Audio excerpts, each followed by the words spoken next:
பரவாயில்லையா? அதை பத்தி நான் பதில் சொல்ல வேண்டிய அவசியம் இல்லை. அதை பத்தி நான் பதில் சொல்ல வேண்டிய சொல்ல மாட்டான்டா அவன். அவனுக்கு தெரியாதுடா. அவனுக்கு தெரியாதுடா. அது நம்ம தெரியும் ஏமாந்துக்கிட்டு இருக்கோம்டா நம்ம. காரணம் உதயநிதி ஸ்டாலின் அப்படின்னு ஆதவர்ஜுனா குற்றம் சாட்டியிருக்காங்க. அப்படியா? தெரியல, நான் தெரியல. நான் ஆதவர்ஜுனா நியூஸ்ல படிக்கிறது இல்லை.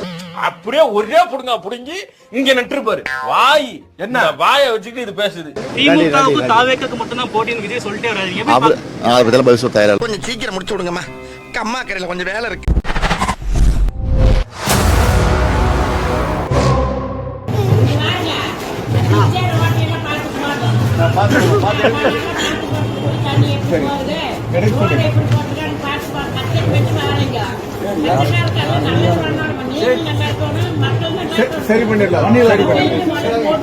நீங்க சும்மா செஞ்சுட்டாலும் நாங்க அப்படியே அசந்து அழுத்து தான் போயிருவோம். இங்க இருக்கிற நெல்லெல்லாம் வீணா போயிருவோம். வேலை வேணா போ. இந்த கூப்பன் வந்து பொய்யான கூப்பன். இதை நம்பி யாரும் ஓட்டு போடாதீங்க. நம்மளை ஏமாத்துறதுக்காக இந்த கூப்பனை கொடுத்துருக்காங்க. நம்ம இதை நம்பி எல்லாம் யாரும் ஓட்டு போட கொஞ்சமா யோசனை பண்ணி பார்த்துட்டு அதுக்கப்புறம் நம்ம எது சரியா இருக்கு போன ஆட்சியில் என்ன பண்ணாங்க. இந்த கூப்பன் வீடு வீட வந்து கொடுப்பாங்க. இந்த கூப்பனை நம்பி யாரும் ஓட்டு போடாதீங்க. நம் ராஜதந்திரங்கள் அனைத்தும் வீணாகிவிட்டது. இன்னும் பயிற்சி வேண்டுமோ? இதுவரை பார்த்தது திராவிட மாடல் அரசின் பார்ட் 1 தான். 2026 லோடிங். அதில் இன்னும் சாதனைகளை படைப்போம். தேர்தலில் தோல்வி உறுதி என்பதை உளவுத்துறை மூலம் அறிந்த ஸ்டாலின் டீ கடை, ரயில், பூக்கடை என பிரச்சாரம் செய்து கொண்டிருக்கிறார்.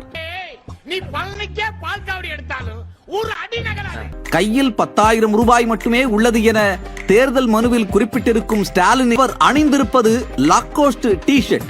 விலை 20,000. ஆடிடாஸ் பேண்ட் 7,000 ரூபாய். டீ கடைக்கு வருவதற்காக அணிந்திருக்கிறாரே ஸ்கெச்சஸ் ஷூ, அதன் விலை ஜஸ்ட் 15,000 ரூபாய் தான். கையில் வாட்ச் இல்லாமல் வந்திருக்க மாட்டார். அது சுமார் 1 கோடி முதல் 2 கோடி வரை இருக்கலாம். நீங்க ரொம்ப ஏழைங்க. ஆமாங்க. இத வச்சிட்டு இந்த ஊர்ல எப்படிதான் வாழ போறீங்க? எல்லாம் உங்க தயவு தாங்க. இப்படி உச்சி முதல் பாதம் வரை பிராண்டட் உடைகளை அணிந்து கொண்டு பிராண்டட் காரில் வலம் வந்து சாலையோர கடையில் 15 ரூபாய்க்கு டீ குடித்தால் அதற்கு பெயர் எளிமை. ரொம்ப ஏழைங்க. கிட்ட வந்தீங்கன்னா உங்ககிட்ட பிச்சை கேட்பாங்க. அரசு விளம்பரங்களுக்கு மட்டும் எவ்வளவு தெரியுமா காசு கொடுக்குது? கடைசி ஒரு 20 நாட்கள் மட்டும், இந்த கடைசி 20 நாள் யூடியூப்ல பாத்தீங்கன்னா ஃபுல்லா திமுக விளம்பரமா வந்துட்டு இருக்கு. அந்த விளம்பரத்துக்கு மட்டும் அவங்க வந்து கடைசி 2 மாசத்துல 20 கோடி ஒரு நிறுவனம் பாப்புலஸ் எம்பவர் நெட்வொர்க்ன்றது 20 கோடி யூடியூப்ல விளம்பரம் பண்றதுக்கே. நல்லாச்சியா இருந்தா நீங்க இருங்க விளம்பரம் பண்றீங்க. கேட்ட ஒவ்வொரு கேள்வி என்ன செருப்பால அடிச்ச மாதிரி இருக்குடா. மாதிரி இல்ல, உண்மையிலே செருப்பால தான் அடிச்சது. ஸ்டாலின் புலம்பி தள்ளுகிறார். என்னடா புலம்பல்னு பார்த்தா ஒரு 3 நாளா அப்பனும் அவனும் ஒரே புலம்பல், ஒரே அழுகை. எடப்பாடி பழனிசாமி இப்படி பேசிவிட்டார், எடப்பாடி பழனிசாமி இப்படி பேசுகிறார் அப்படின்ட்டு. ஒரு பாக்ஸர் கிச்சன்ல பேசுற பேச்சாராது. அதுக்கு எங்க என்ன போட்டு அடிக்கிறீங்க? ஒன்னை அடிப்பேன், உங்க ஒப்பனை அடிப்பேன். அவரை பேச வச்சது நீங்க தானே. அவர் பாட்டுக்கு அவரு அரசியல் பேசிட்டு போயிருந்தாரு. அவரை தேவையில்லாமல் கடந்த 9 ஆண்டுகளாக நீங்கள் கொடுத்து கொண்டிருந்த அந்த தனிப்பட்ட தாக்குதல்கள் அப்படின்றதை பொறுத்துக்க முடியாம ஒரு கட்டத்துக்கு மேல அவர் வந்து எதிர்வினையாற்ற உங்க மொழியில உங்களுக்கு புரிகிற பாஷையிலேயே அவர் பேசுறாரு. இப்போ உடனே குத்துதே குடையுதேன்னா என்ன பண்ண முடியும்? நான் உட்கார்ந்தா என்ன, ஒலாத்தனா உனக்கு என்ன?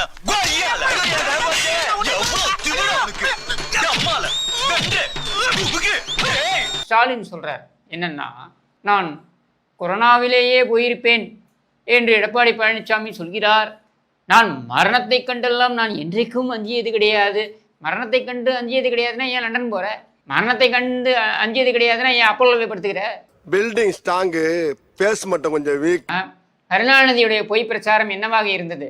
எம்ஜிஆர் ஐஸ் பெட்டியில் இருக்கிறார், சிகிச்சை பெற்றுக் கொண்டிருக்கின்ற ஒரு முதலமைச்சரை இறந்து விட்டார் என்று சொல்லி பிரச்சாரம் செய்த கேவலவாதி தான் இந்த கருணாநிதி. இந்த சுருட்டு சூப்புலாம் சொல்லப்படாது. என்னன்னாலும் நான் பெரிய மனுஷன்ல. பெரிய மனுஷன் மாதிரி நீ நடக்கலையேடா. பின்ன உன்ன சார்னா கூப்பிடுவாங்க. இப்படிப்பட்ட அநாகரிகத்தின் உச்சத்தை உன் தந்தையாக வைத்துக்கொண்டு நீ அநாகரிகம் பற்றியும் நாகரிக அரசியல் பற்றியும் பேசுவதற்கு உனக்கு என்ன தகுதி இருக்கிறது? ஐயோ மாலா, எரிச்ச தாங்க முடியலடி. பேன 12ஆம் நம்பர்ல வை. நீங்க எங்கெல்லாம் தவிழ்ந்தீங்க? உன் பரம்பரை கதை தான் எங்களுக்கு எல்லாமே தெரியுமே. நீங்க எங்கெல்லாம் தவிழ்ந்தீங்க? நீங்க எங்கெல்லாம் ஊர்ந்தீங்க அப்படின்றத பேச ஆரம்பிச்சா உனக்கு ஏன் கசக்குது? உனக்கு வந்தா ரத்தம், எனக்கு வந்தா தக்காளி சட்னா. ஏன் இதே ஸ்பெக்ட்ரம் ராஜா பேசுறாப்புல எடப்பாடி பழனிசாமி புலி வித்து கொண்டு இருந்தாராம், இல்ல பொட்டிக்கடையில வேலை செஞ்சிருந்தாலாம். புளி விற்கிறதோ பொட்டிக்கடையில வேலை செய்யறதோ தப்பு கிடையாது. மிசா காலத்துல கசமுசா வழக்கில் உள்ள போயிட்டு வாயிலேயே மிதி வாங்குறதுக்கு பாருங்க, அதுதான் கேவலம். இவருக்கு இதான் வேலை. கருணாநிதியுடைய குடும்பத்துல, அந்த ஆக்டோபஸ் குடும்பத்துல எவனாவது உழைச்சி பொழைச்சான்னு காமிக்க முடியுமா?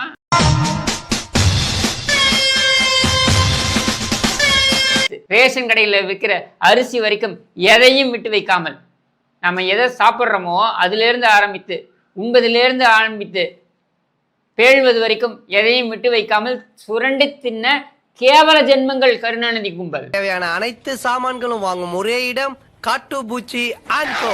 எங்களுக்கு வேறெங்கும் கிளைகள் கிடையாது.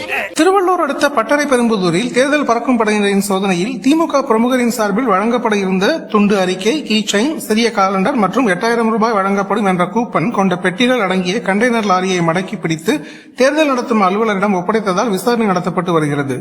கால் வைக்கிற இடமெல்லாம் கண்ணி விடி வைக்கிறாங்களே. திமுக அமைச்சர்கள் செல்லும் இடமெல்லாம் விரட்டி அடிப்பு, கால் வைக்கும் இடமெல்லாம் கருப்பு கொடி போராட்டம். இப்படி 5 ஆண்டு கால விளம்பர ஆட்சிக்கு எதிராக வீறு கொண்டு எழுந்துள்ள வாக்காளர்களின் மனநிலைமையால் திமுகவுக்கு தோல்வி பயம் தொற்றிக் கொண்டது. ஐயா சாமி, நீங்க ஆண்டதும் போதும், மக்கள் மாண்டதும் போதும், தயவு செஞ்சு நீங்க கிளம்புங்க.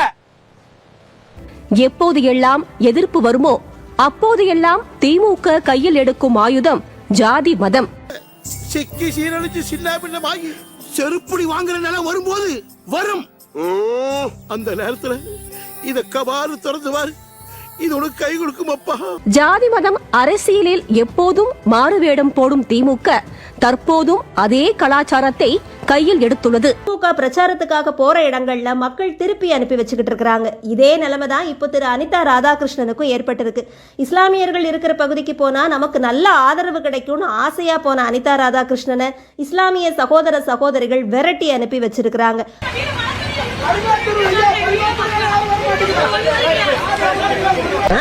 எப்படி போயிட்டு இருக்கு?